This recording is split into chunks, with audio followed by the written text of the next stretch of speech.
This week, we're checking in on the current state of games, including release dates, launch conditions, and general cost. This is the Good Game, Bad Game podcast. This is a song I wrote about the Good Game, Bad Game podcast.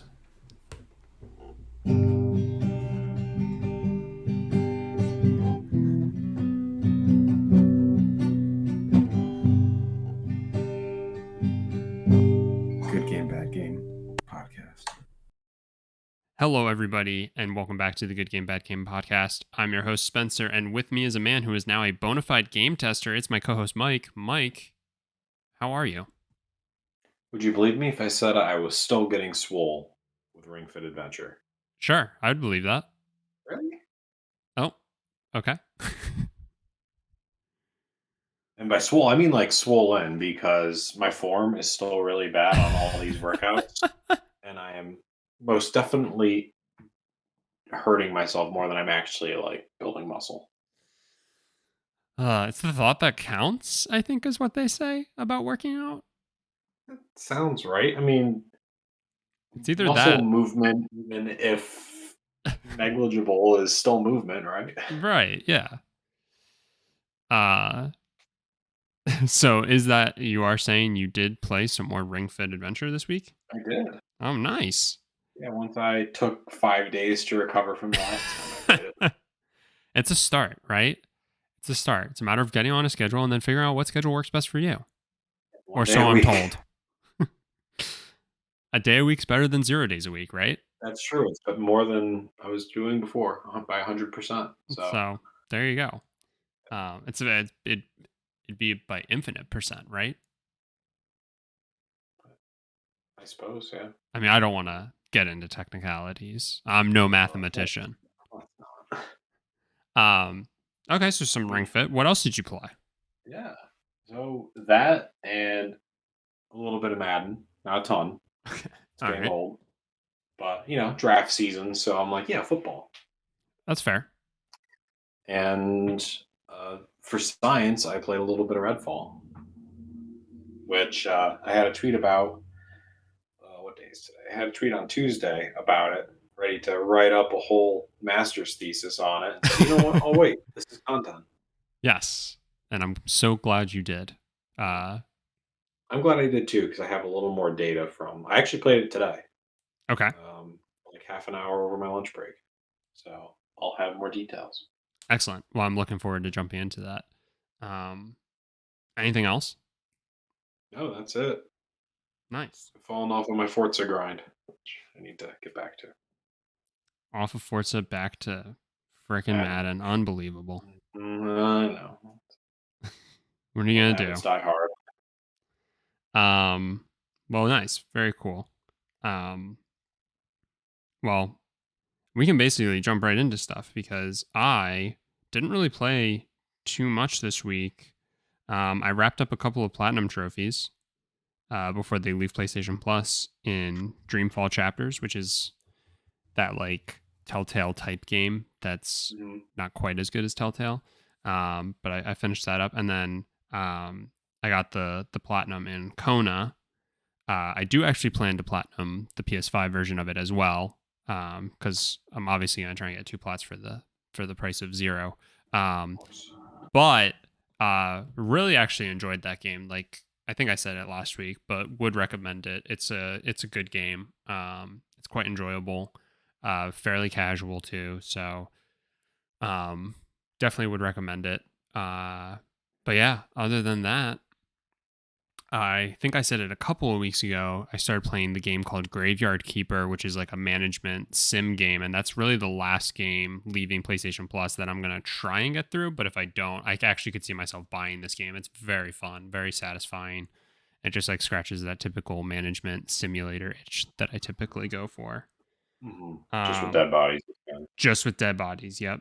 It's like very reminiscent to Stardew Valley, honestly, which I think I gave that comparison in art style, but also in just like, yeah, in Stardew you're a farmer, but then also you end up with like a winery and kegs, and you start doing all this other stuff, and you go, yeah, well, maybe, or husband or partner.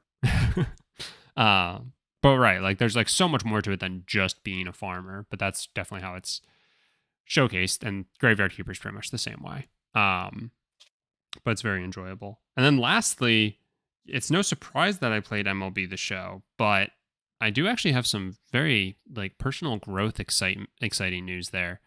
Oh I yeah. finished the ranked seasons program, which means I basically played enough ranked seasons to qualify for like it's like every so many innings you get points towards the program, and then like when you max out or when you get to 100 points in the program you get the World Series reward. So the way ranked works is that you have rankings and your rating as it goes up. If you get above a 900, I think you are at World Series rank and you get a pack there, but you can also get a pack by just basically grinding the mode.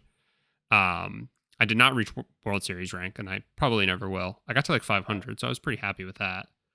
Um, but yeah, so I finished the program and got my first ever legitimate, somewhat air quotes around that, because again, it wasn't through actually getting to World Series, but I didn't just buy it from the market.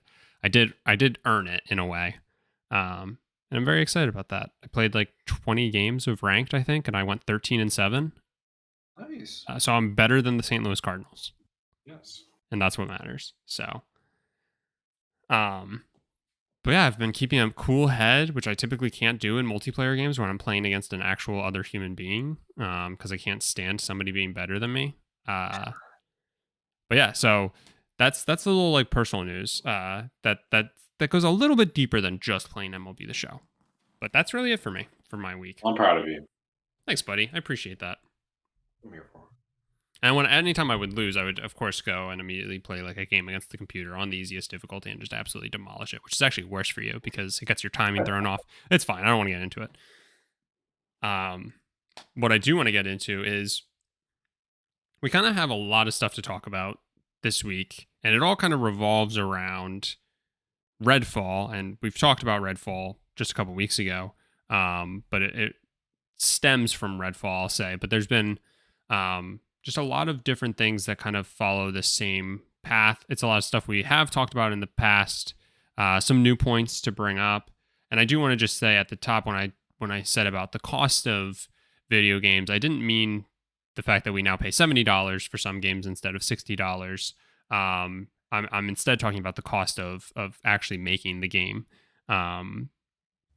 which is like a pretty staggering number compared to what it had been previously. And so there's a lot to discuss. I wouldn't say there's really like one true through line. I think we're just going to be kind of having open discussions and kind of questioning. I don't know what you think, but basically questioning the current state of things and whether or not it's like good, bad, reason to panic, or somewhat blown out of proportion. Kind of all the things. But again, that all stems from Redfall, which at the top you said you've had the opportunity to play because it came to Game Pass. So I'm curious to hear what your thoughts are on the game first, because it's a new game and it's not too often that you and I have the opportunity to review games unless they basically release on Game Pass, or if it's Saints Row. And so I'd love to hear your thoughts first, and then we can kind of talk about what the general commentary has been around it, around another game that's recently released, and the general state of the games industry. Yeah, it's hard for me to call what I'm about to talk about a review Sure. because I have not given it enough time to really formulate a review. But I just kind of want to share my experience, and then we can kind of say, how that compares to people who are actually reviewing it. So here's how it went. I downloaded it, and I genuinely wanted to play this game. It is like it's one of those games that I saw. We saw the trailer for, and I'm like, not really for me. But it's on Game Pass, so I'm gonna try it. And downloaded it, got through like the intro, and as soon as you can control the character, I quit. That quickly. I don't think I've ever done that in a game. Wow. Like and it was weird because the experience that I was having, I did not see anyone else have. But like one, I would like do something with the control. Like I would move or I'd look and nothing would happen. It would be like 2 or 3 seconds of latency. Oh my god. And also I'd have to push like an analog stick like over 80% of the way, if that makes sense, for it to do anything. Mm-hmm. Like, you know how you can, I mean, drift is an issue. I don't think, the first time I played this, if I had controllers that had drift, I don't think it would have been an issue. Um, so that was bad. And then when you do get to move, it is just so blurry. And this is where I was kind of like talking about when we talked about Redfall last week or 2 weeks ago, whatever it was. Mm-hmm. In its current state, this game needs 60 frames because it's bad. And the graphics don't even warrant it being 30 FPS. Like the Mm-hmm. graphics are not good. So I would have rather them, and like whatever, that's fine. But if the graphics are going to be like that, I would need it to be 60 FPS because it's not playable. It's like Mm-hmm. playing a PS game, in my opinion. So that was my initial, literally the 10 seconds, and I tried like tweaking some options to see if I could get any like input better or anything. Didn't work, so I quit it. And then I actually did come back to it today. I said, okay, I should just see if there was like any other settings I can play around with because I wanted to give it a fair go. Mm-hmm. And I don't know if there was an update overnight. I meant to check, but the controls felt a little better. Okay. It was still not good, but it was playable at this point. Beyond still like the motion blur. The motion blur and like the ghosting is nauseating. But I maybe played it for 15, 20 minutes today and did like the first, I don't know if you call it a mission. But got into some combat. And it it was so bad. I'm like trying to not be mean about it, but it was really bad. Mm-hmm. Um, it's one of those games where you can kind of choose to like run through and just shoot everything, or you can kind of sneak around. Like you can see the map design, like while it's very basic, you can tell they thought about the map design and say, okay, well, if this person wants to just shoot through everything, they can run straight up the middle, but there are routes to the left or right that they can sneak through. Mm-hmm. Unfortunately, it's not very hidden. It is literally just like if you run straight, you're going to get in shootouts. If you go left or right, you're going to sneak around. Gotcha. So that was pretty empty. The NPCs like can't hit you if you're standing right in front of them, not moving. There's like what do they call them, like cult members, which are it seems like they're just regular humans. I don't know. There's not really any background into who these people are. Like they're the first enemies you encounter, and the only reason I knew they were enemies was because I like aimed at one and a red bar came up on top of them. There's no background. Like all you know about this game is vampire is bad. Gotcha. It's like, well, I'm not going to just go get into a shootout if these people aren't enemies, Right. But I just decided what the hell at this point. I got nothing to lose. I'm probably not going to play this game. And I just walked out until like one, they saw me, and like there's like little like in most stealth games, there's like question marks above their head that show like, oh, like they caught a glimpse of you, or if there's more, then they full on saw you. But Mm-hmm. they do not really pursue. They just kind of talk. Oh. So I just like I killed one of them and just stood out in the open. And there was just dialogue, and they were aiming at me, but they never like shot. They're just like, I think that guy just killed Chris. What should we do about it? I don't know. Let's just keep talking and see what happens next. They're just like, you bastard, that was my friend. You're just like, What are you going to do about it? And they're like, I'm not sure yet. Let me consult with my other members. Oh, darn, you just killed him. Now what to do? I got into one moment where I could like sneak up on somebody, and they don't give you any like detail. Like I had no clue if there's like a stealth takedown. Yeah. So I just snuck up behind him. Nothing came up on the screen, so I did the melee, and the like NPC just collapsed. It's like, okay, I didn't expect one hit to do that because again, like usually in that instance, there's an animation, right? And it's like a sure thing. And then the other person, like again, they don't hit you. And again, to be fair, I don't know if they're doing this as like an onboarding thing where like they make the first level of enemies like god awful. Sure. But that also doesn't like give you the opportunity to learn how to use medkits, because like the first thing you do is your character's like, oh, I should probably go get health supplies. I'm gonna need them. Mm-hmm. And you go and collect them, which you have to be like perfectly aimed at things to collect them. There is no give whatsoever. Mm-hmm. But they don't show you how to use it. And then so when you do need to use it, you're screwed, or at least in theory. So the combat was just completely empty. And then I got to like fighting the first vampire, which I guess vampires are just supposed to be like bosses. Oh. Thought it was going to be most of the enemies. I don't know. Right. Again, this is going off assumption. Like, it's just like, you're about to fight your first vampire. I was like, okay. I mean, I'm guessing like some of that could also be like because you're like early in the game. Yeah. But who knows? Right.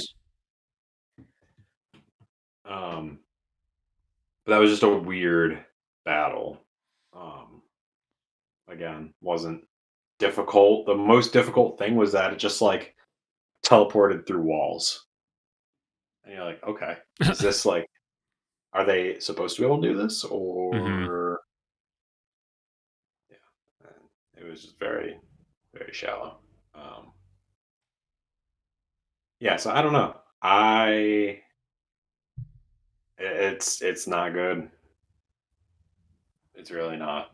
And it's funny. I saw somebody. I don't know if they're from Arcane or Xbox or if they just had like a podcast or something like that. But they're like, use your keyboards for good and send feedback to the developers if you find an issue. Don't tweet about it. And it's like, you should have hired QA. We're past that point. Right.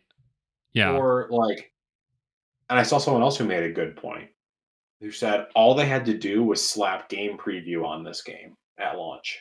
Mm-hmm. Like they did with Grounded. And people wouldn't be talking about it this way, but they launched it as a finished game. This is the game. Right. Yeah.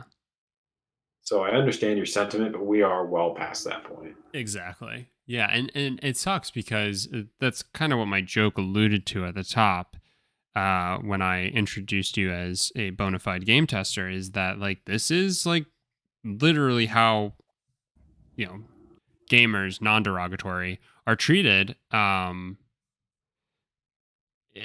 Basically, like you are a QA tester anymore. If you get a game day one, like you have to be prepared for that difficult like realization. I get it. Like we're in the era of day one patches and stuff like that, and I've completely moved past that. I wish it wasn't a thing. I mean, I wish you had the what's the word? Like how a cartridge, right? Like you can't possibly it's final, right? Like there is no going back, right? Like, and so I wish we still had that to some degree, but also like it's a good thing that you can make improvements as a game goes.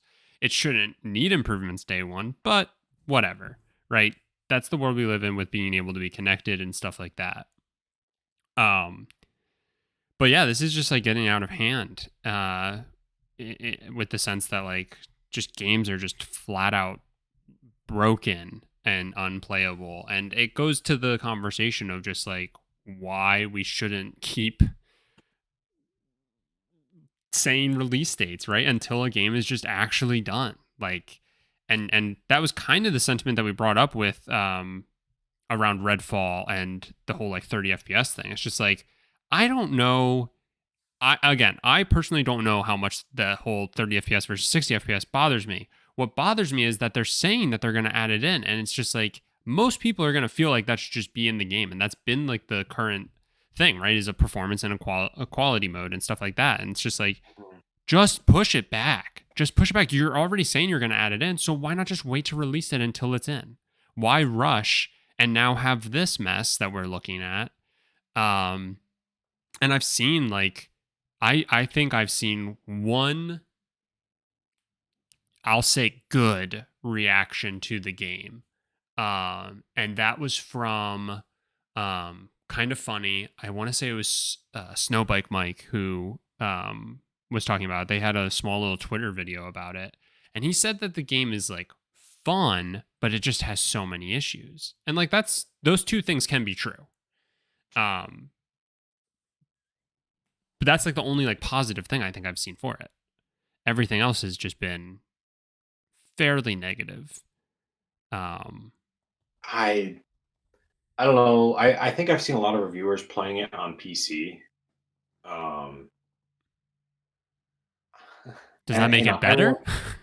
I don't know. I don't know if it plays different, but I can say I played on the Series X, and there's nothing about it that's fun. I can't imagine like I just can't imagine.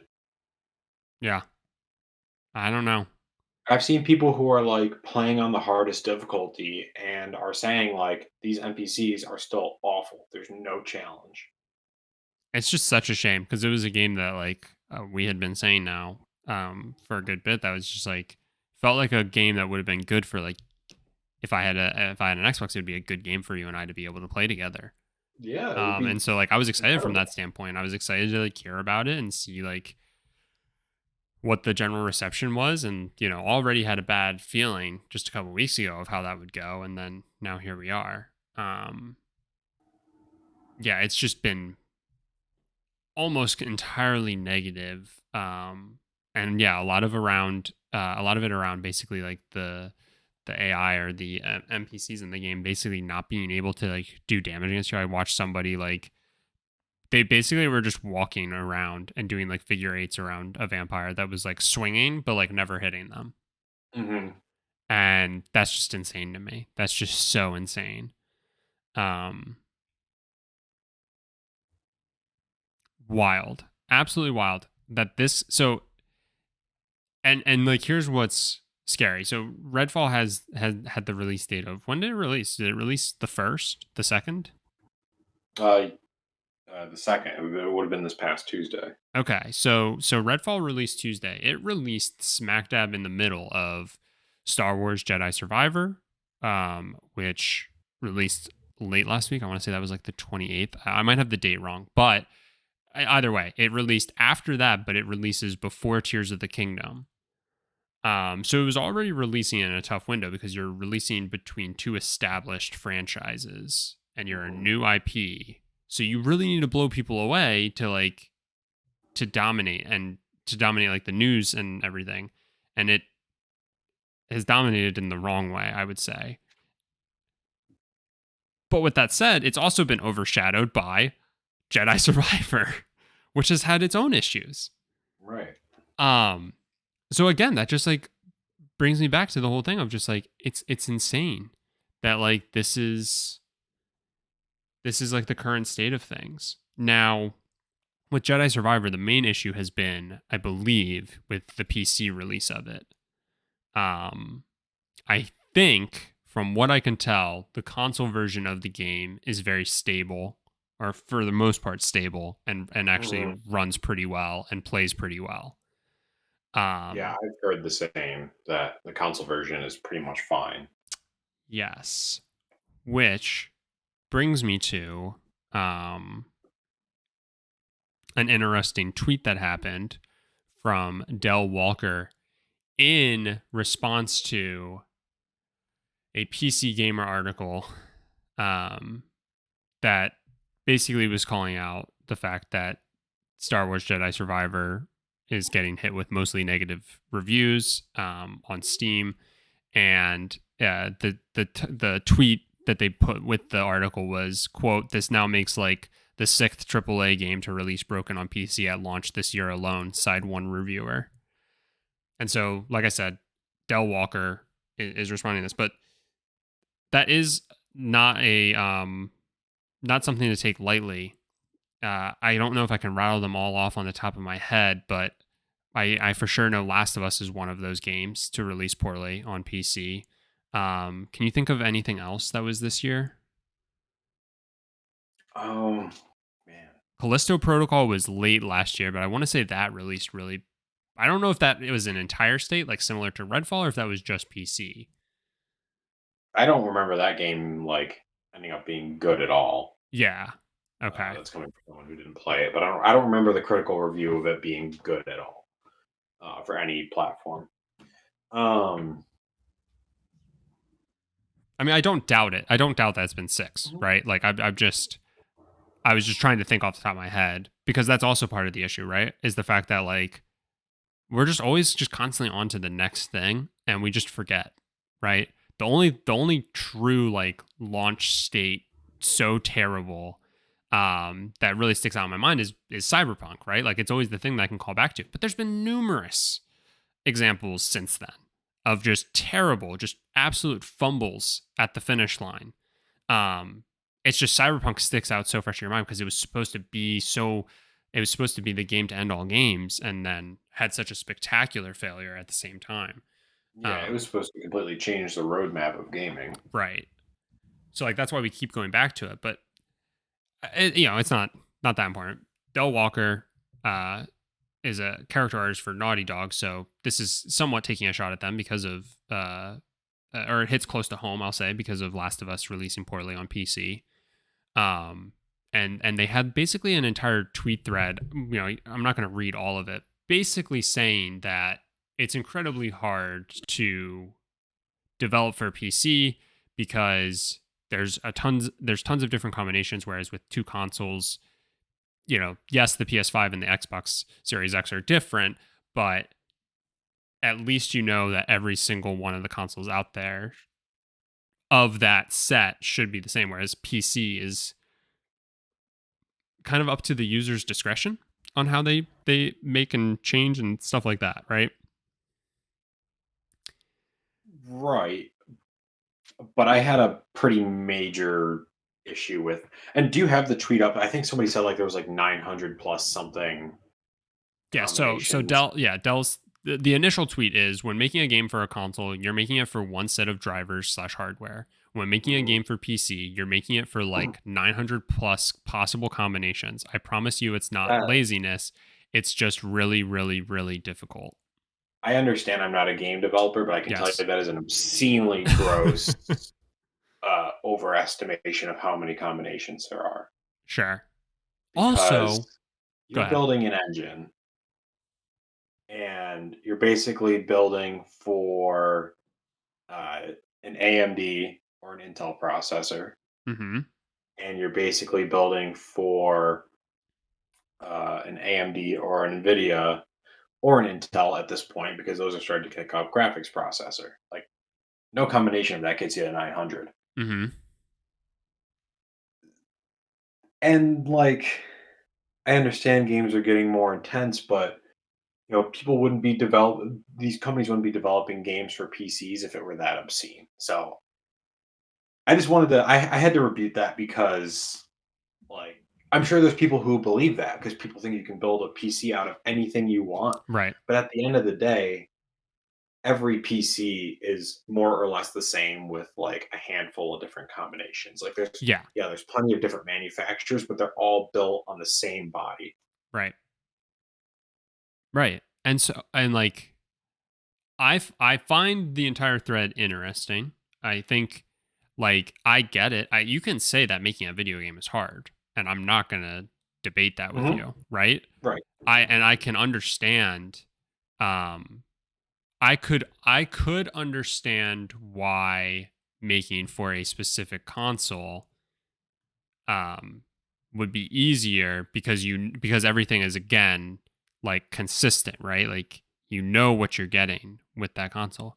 My issue with it is I guess similar to what you're saying, but also the fact that don't games literally tell you the minimum requirements to play the game?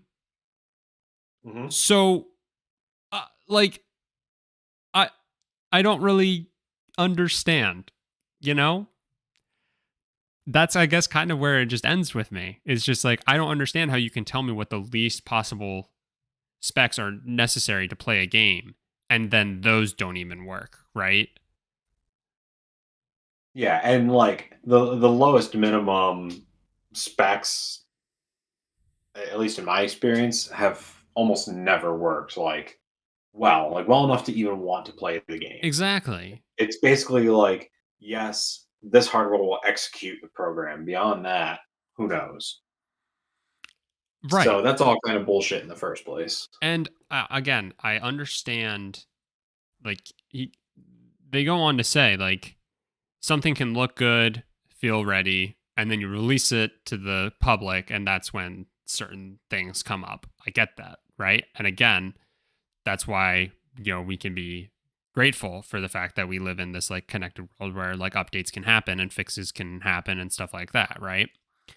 Um And developers can get telemetry from systems, yeah, crash reports and such. right. But also that's like not really a good enough excuse for completely broken, busted games, right? Like Mhm. unplayable games. That's not a good enough excuse. Okay. You can't honestly sit there and have 99% of the player base come back to you and say, this is fucked, and then say, well, that's only because we got it out to you finally. We can promise you it looked good and felt good on our end. Like, come on. Come on. And yeah, like be more realistic with when you say like what the minimum requirements are for your PC. Like, be realistic with people and say like, look, we're in an age where you need to have a beefy PC to play some of these games, right? So as long as you hit this and this, it'll play. Obviously if you have better, then it'll play better, but like be for real, and it all comes back to a lot of this stuff just feels like what it needs is more than anything is just a longer development time. Apparently, there were issues around potentially wanting to delay Jedi Survivor further. But I also think that it had like one of the fastest development times of any like EA game or Respawn game or whoever specifically. It was like one of the fastest developments. So like no shit, we're seeing these issues now. Like nobody should be surprised by that, and that's a problem, right? Like So, but like in the instance of Jedi Survivor, the console version didn't really need to be delayed, right? sure, but then only release it for console. Yeah. You So yeah, know? that's just what I wanted to clarify. Like, you don't necessarily think that like just because one system doesn't work that they should delay all of it, right?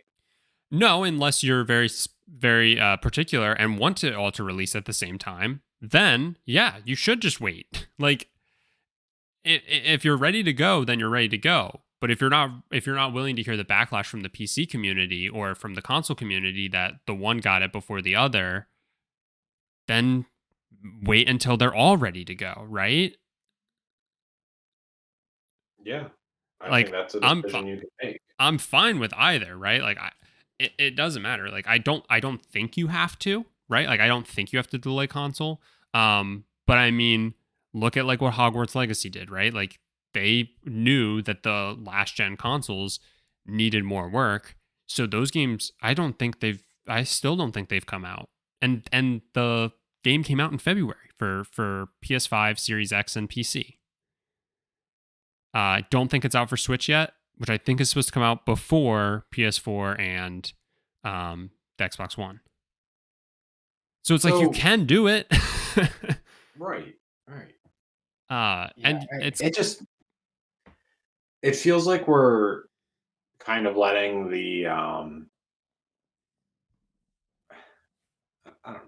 phrase this. Like, I think there's some consolidation that needs to be done. Hmm. Like, how long do we really need to support last gen consoles after a new gen Sure. is out? Granted, like this past gen was a weird situation where it was almost impossible to get one, Right. and it's developers are never going to be like, oh yeah, we'll keep making games that won't hit 80% of the audience. If you still expect a however million or $1 billion budget. But maybe this is a use case for um, models like the Series S, where you really don't need to tweak how you build the game all that much because it just Hmm. comes down to scaling, and that is a gross overestimation of the work that goes, or underestimation of the work that goes into it. Sure. Um, but it's got to be a hell of a lot easier than building on an entirely different hardware base for like a previous gen, or like with um, PC games. You know, I think the hardware industry and the software industry need to get together and say, okay, we need to come up with some standards here. And I don't know. I understand that the PC gamer community is always like, oh, well, at least we don't have to buy a new console every time. We can just swap out our $600 GPU every year instead of Right. buying a $500 console every 10. Right. But that's their prerogative, not mine. I don't know. It feels like the industry's getting messy, and this is kind of what it's led to. And I think we might have some semblance of an idea of why this is now just the cycle that we are just stuck in, this just never ending loop of uh game is very hyped, has big following, desired by many, game releases, broken mess, public outcry, Fire Phil Spencer. fire Phil Spencer. uh I forgot to add in that there were already 2 delays in that timeline somewhere. But like it's just uh, that's it. It's all right. Like game gets announced, everybody's excited for it. They tell you the date, then it's pushed back at least 3 months. Then sometimes it's pushed back again. Then it releases and it's still broken. Mhm. And again, public outcry, and then it just happens again. No, and then we're on to the next game. You know, and uh, there's been news that comes out. Especially recently. I think you had pointed out to me that it was likely because of the whole CMA thing that games are now, and obviously this is how things go, but so forgive me for saying something obvious, but like games cost more than they ever have to make, and that's not in and of itself too surprising. But when you hear that certain games can cost over $1 billion to make, that might be a little surprising. And I'm trying to remember. I'm trying to rack my brain. Let's see. In this IGN article, it says that from 5 years ago, when most AAA games had budgets between 50 and 150 million, and I was trying to think about God of War specifically because I remember there was talks about how much that was, and I unfortunately I don't have that in front of me. But it was not near $1 billion for that first one that came out in 2018. And so some of the thing that I wonder is like, are we putting so much money into creating these games that then we are looking for a return on that investment, and so that's why we just push it to market before it's even ready? Because I will doubt until my dying breath that any of this is truly on the developers, and that most of these issues have to be coming down to leadership problems. Yeah, I know it starts at the top with these things. People can deny it however much they want, but it's not the developers, coming together into a internal meeting and be like, it'd be really cool if we spent $1 billion on development costs. Think of the game we could create. Right. But instead, I think you said in the IGN article, I saying that, half of whatever their spending Uh-huh. could be spent on marketing. Yeah, this is like another caveat. Like it says one large studio reporting that a major franchise's development costs 660 million and the marketing costs nearly 550 million. That's absurd. That's stupid. Right. And that's probably like Call of Duty, Yeah, right? Or at least Call a of Call of Duty Duty. scale game. In which case, like, do you really need to advertise it that much? Right.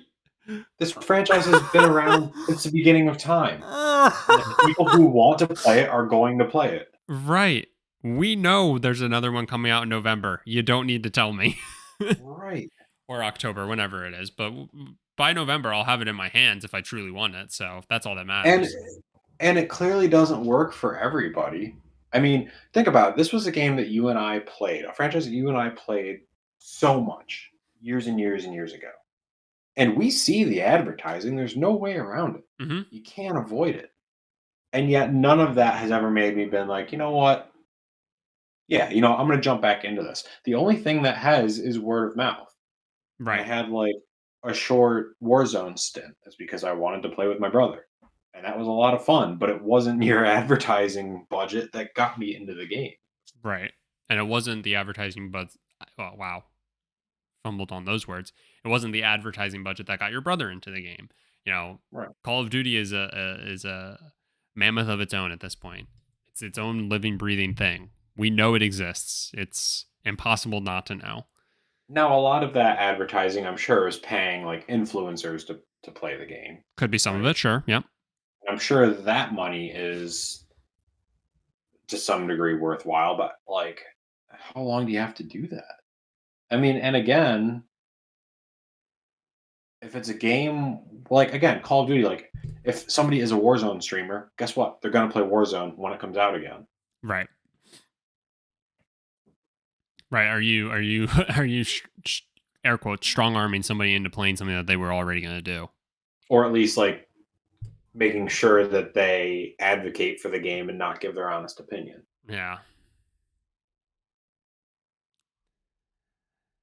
Yeah, it's and then I'm sure, a lot of the budget too is in some sort of like crony partnerships for bigger studios, which again goes back to your point of it being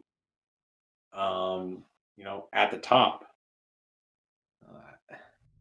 People who believe that you have to spend an egregious amount of money to make an egregious amount of money Hmm. because the budget isn't. I would honestly love to see how much of if a game was made for $1 billion, how much of that goes into the salaries of developers and QA, and how many of those people are actual employees and how many of them are contracted, and what's the difference in rate of pay between like 100% FTE employees and contractors. Hmm. I think that'd be really interesting to see. Yeah, I think it would be very upsetting to see. I'm sure. Like we wouldn't like what we saw. There's a reason why CEOs get bonuses at the end of the year that are more money than we'll ever touch in our life, most likely. Mhm. Right. So like that says a lot of a lot of what you need to know, I'm sure. But it would be interesting, right? It would be interesting to see how such a game could lead to better or worse conditions, situations, stuff like that. Um, no, it just I truly believe that's like the ugly like truth of why we're at this state that we're at is because of this like need to like go bigger and better and put all of this money into a project and then feel that same need to get the money back. And again, I don't really want to get into, we did talk a little bit about like the cost of games and like in terms of purchasing and like personally I think it's abundantly clear that again things are going to cost more and stuff like that. And so I if anything think we're probably lucky that it's only $70. We just got so stuck in having to only pay $60 that it felt like ripping off the band-aid a little too hard, I guess. But um I also can sit here and say that nobody should have to pay $70, $60, $50, $40, whatever the price is. That's probably all the price points of our lifetime, right? For you and I. $40 at some point was like Yeah, DS games, I think. $30. I feel like I remember like when I was really young paying for games. Okay, so even that, like if I'm buying a new game, um, I shouldn't be spending any amount of money for a broken game. And that's just where we are. Like we're paying $70 for a game that doesn't work for them to hopefully push out enough updates to get it to a working state. And that's just like no other word to use other than fucked, right? Like Mm-hmm. it's just not uh a good or fair situation for anybody to be in. And what's the incentive? Because you know, let's say I'm just super excited to play Redfall, and I wanted to pay. I think that might have been a $70 game. I'm not sure. I can double check that. Yeah, please do. Because I thought it was going to be 60, but I thought I saw somewhere that somebody said it was 70. Wouldn't know Game Pass and such, but It's a $70 game. Yep. yeah. Like, what's the incentive other than gambling on like, oh, this looks like the perfect game, like the game that I've always wanted in my life.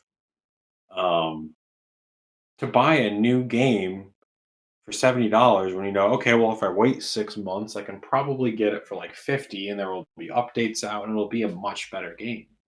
Like, are $70 price tags at launch just like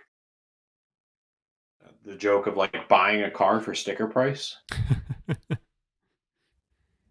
And the minute you've paid for it, it's already depreciated in value because it's actually a hunk of shit. Right. Like, I don't know. Is this where we're at? Where like that's the it's like buying like a first gen piece of tech. It's like you're Hmm. gonna pay more for it than the people next year are gonna pay for it, and it's gonna be way worse. Yep. But you get to say I was the first. But is it worth saying I was the first one to know that this was a piece of shit? Like, Right. No, 100%. And the thing that like worries me about this, right, is that the consumers will eventually be blamed, right? We're going to get blamed because we're not going to pay again any amount for a game, and you're going to see it start to taper off and people waiting for sales and discounts and stuff like that, as you mhm, already should, if you're going to have such a massive backlog, Mike and Spencer. But you're going to see that, right? And you're going to see people like fed up and not willing to take the risk. And we already then have. what's that? We already have a Yeah. la Ben Studio, but Well, yeah. No, you're right. But then you're going to see the game companies come out and say like, "Oh, well nobody bought this game, so clearly they didn't want to try out this new franchise." And uh, you know, uh that's why this failed, is because it was a new franchise. So we're just going to keep going the safe route. And so Call of Duty, Assassin's Creed, and uh, give me another game series that just will never die. man, Excluding sports games, I guess. But that's it, right? Like Ubisoft is just gonna go the safe route. Like, Immortals Phoenix Rising failed because it was a new IP, not because it had all of bugs and stuff like that. So it was a decent game. so we're just gonna do Assassin's Creed forever. And that goes back to your point that, these are business decisions. These aren't creative decisions. 100%, a hundred And the percent. the people at the top, I would say probably in more cases than not, aren't the audience. Like, they're just there to make money. I mean, I think Jim Ryan is the perfect example. You don't think? Hang on I don't now. think I don't think that motherfucker has a PS5 in his house. They're really hard to Oh, get, Mike. probably has an Xbox. You're telling me I- you don't think Jim Ryan has platinumed God of War? we could probably find out, right? What's his PSN name? Oh, Not that does he Jim have Ryan. one?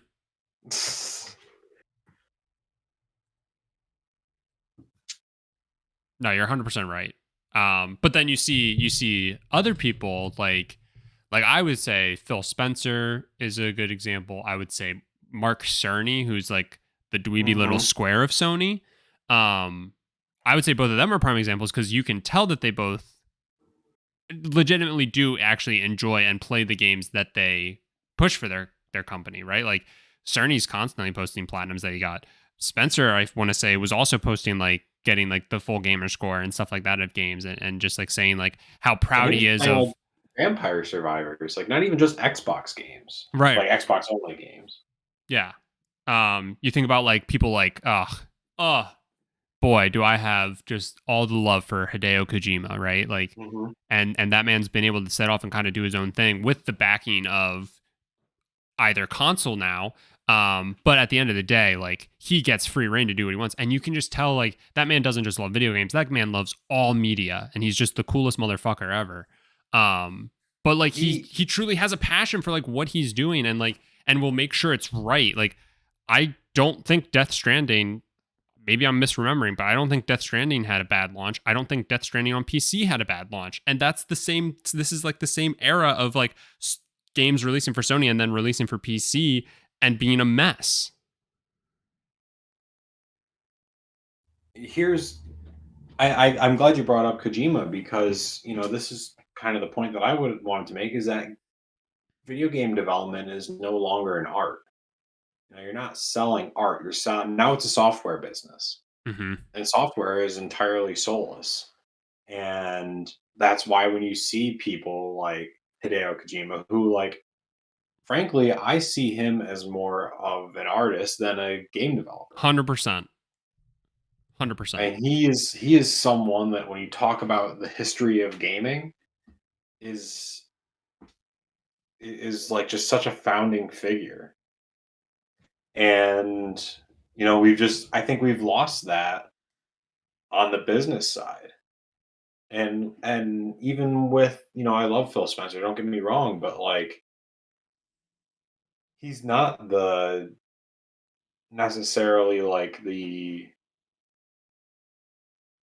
this is what's good for the art of gaming. I'm not saying he's entirely against that, but he has a very strong business mind. Unfortunately, I think you need to sacrifice some of like the appreciation for the art to ensure a good business. Mm-hmm.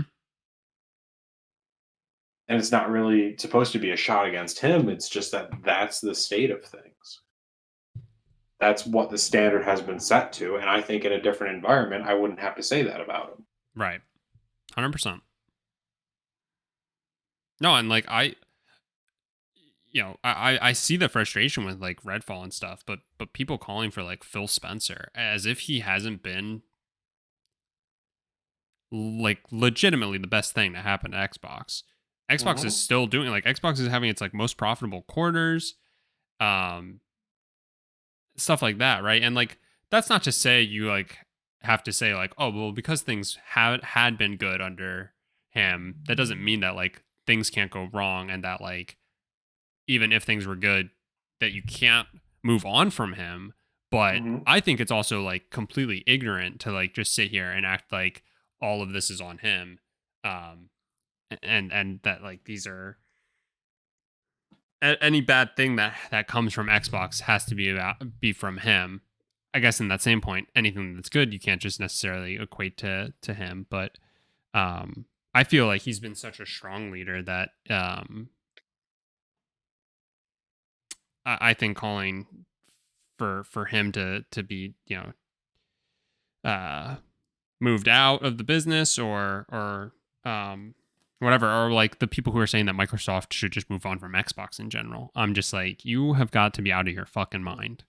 Right. I Um mean, it's gotta just be like the current state of media, right? Like you can just throw something out there and it will stick in some people's mind, and then that will become their opinion, like they came up with it on their own, uh-huh. and they'll think that I mean, it just becomes an echo chamber.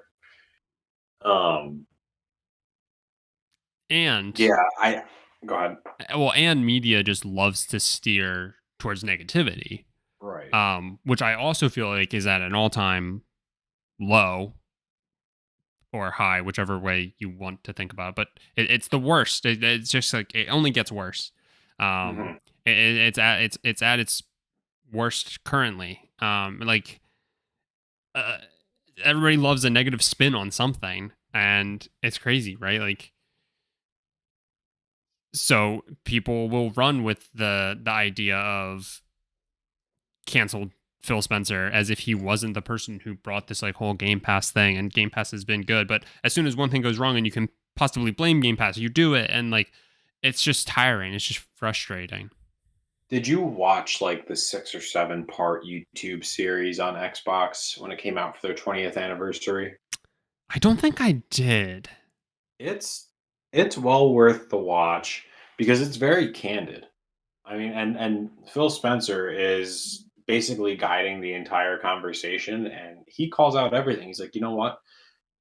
Microsoft hated the idea of Xbox from the start. They laughed it off when it was pitched, and um, when he decided to take the reins, he's like, I made tons of mistakes. He's like, I certainly uh, almost let it into obscurity. And he owned that, and he just kind of picks up and says, you know what, it's a good business now, and it's one of the top performers in Microsoft. And it's not. It was just supposed to be. This has been the 20 years of Xbox, and it's been good and it's been bad, and we're going to talk about both of it. I mean, one of the episodes was entirely on like the failed 360 launch, and then Red Ring of Death on top of that. Um, yeah, so just the fact that he owns that, and again, the business is not bad. Like people are just getting pissed off about the game situation, which like, okay, we're getting to the point that I understand that because Redfall was supposed to be like the first game in this new wave of Xbox games coming out, and it was a complete flop at this point, and it came out yesterday. Right. Um, I get people being frustrated, but like going to that extreme, that would be it would almost be interesting to see. I would love to see who they replaced Phil Spencer with if they didn't fold Xbox altogether when they fire him. Mm-hmm.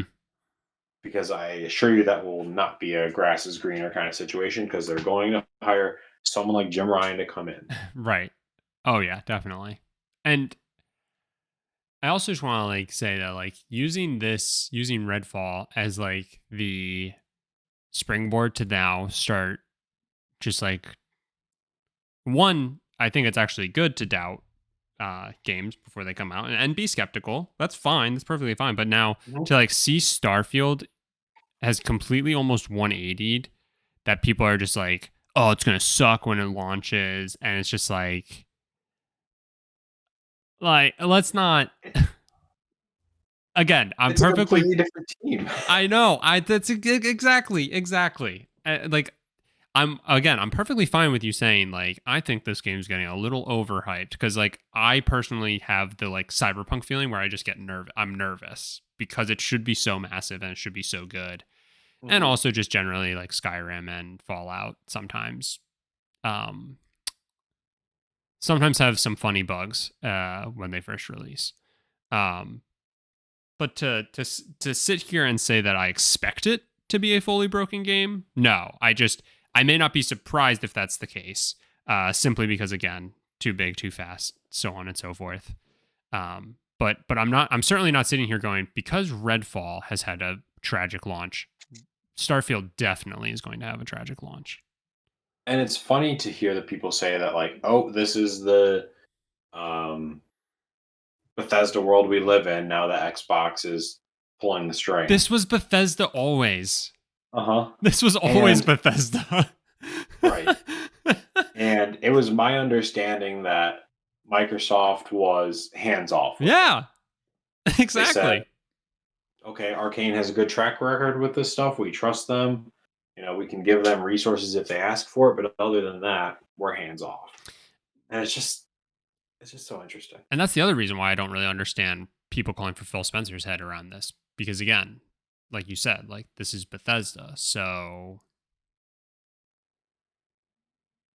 unless Phil Spencer was like calling Arcane and like threatening them to get the game out or else, which I would highly doubt, um, I really failed to see how any of it is really his fault, and how it doesn't just equate to a typical Bethesda release. This is what we're used to with Bethesda.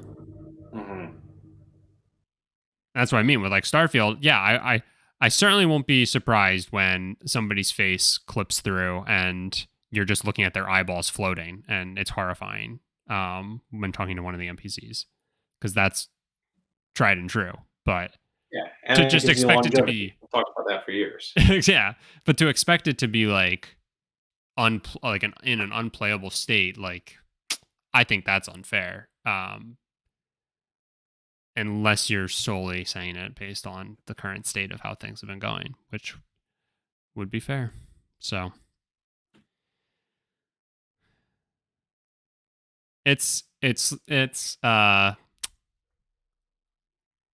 just so unfortunate that like this is where things are at, because we're arguably at a point where people should really have the freedom, more freedom than ever, to be able to make the games they want to make. And we've definitely seen that, right? Like, just earlier this year, I was playing a game where I was a little lamb and I started a cult.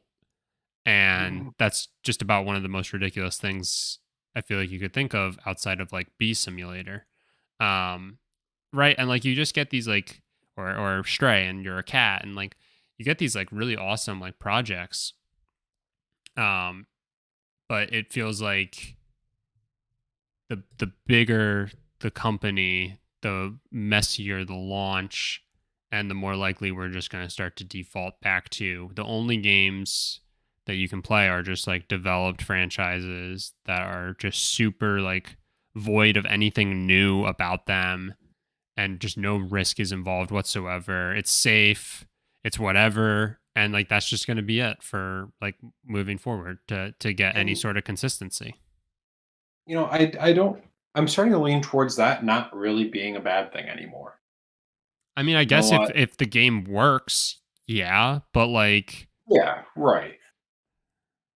But I think you're getting enough people that are pissed off that are going out and making the games that they want to play that actually have like some creativity and people are taking risks. We're getting these smaller development teams that are doing that, and mhm, that's kind of just taking gaming back to its roots.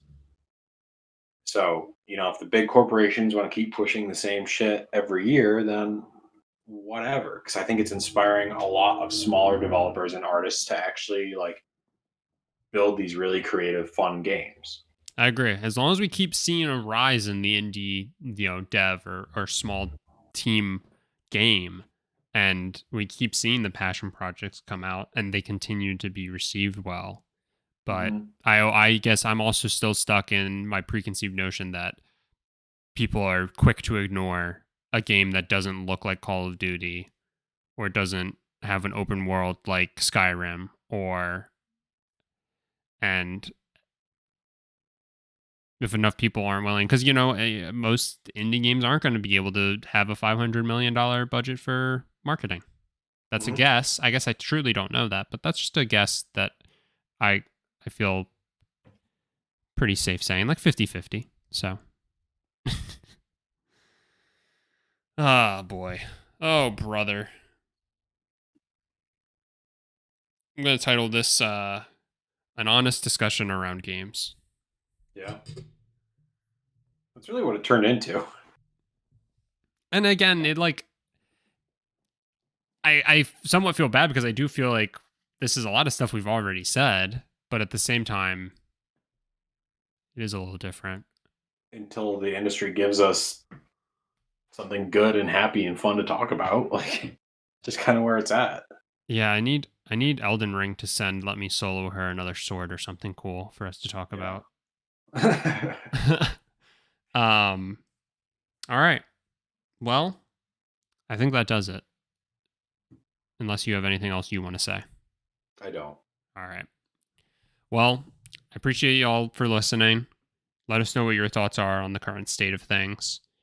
Next week may or may not be a fun little pre-recorded episode that Mike and I did around a conference, or what did we end up calling it? A seminar? Well, it was like a conference session. Okay, it was conference session. But anyway, um, around something that he got Anal. to. Did you say anal? Yes. That he got to um, listen to. So we talked about that. So that might be next week's episode. Just because little personal note, I will be moving. So I'll be in the unpacking world. But if something noteworthy or anything comes out, then you can be sure that we'll likely record to cover it, especially if it's some sort of direct or showcase, something of the sort, because we are getting close to that. It was announced that June 11th, right, is when Xbox is hosting their Xbox Games Showcase, and then there is going to be a Starfield Direct along with that. So we're getting really close to that. Summer Games Fest is obviously going to be coming up. This is like the best time of year for us to get to talk about all the exciting stuff we get to see, and many games that we then don't hear about ever again, which is also just as exciting because in the moment we get to talk about it and how we can't wait for it to come out just for us to forget about it for the next game.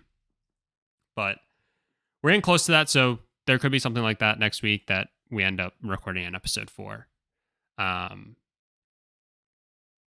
Yeah, long-winded way of saying all that. Thank you so much for listening. Wherever you do listen to us, if you would leave us a rating or a review, it'd be greatly appreciated. We do have a YouTube channel, so if you want to leave us a comment over there, feel free to do so. Other than that, we will talk to you next week. And be sure to share this episode with Phil Spencer. And we'll talk to you next week.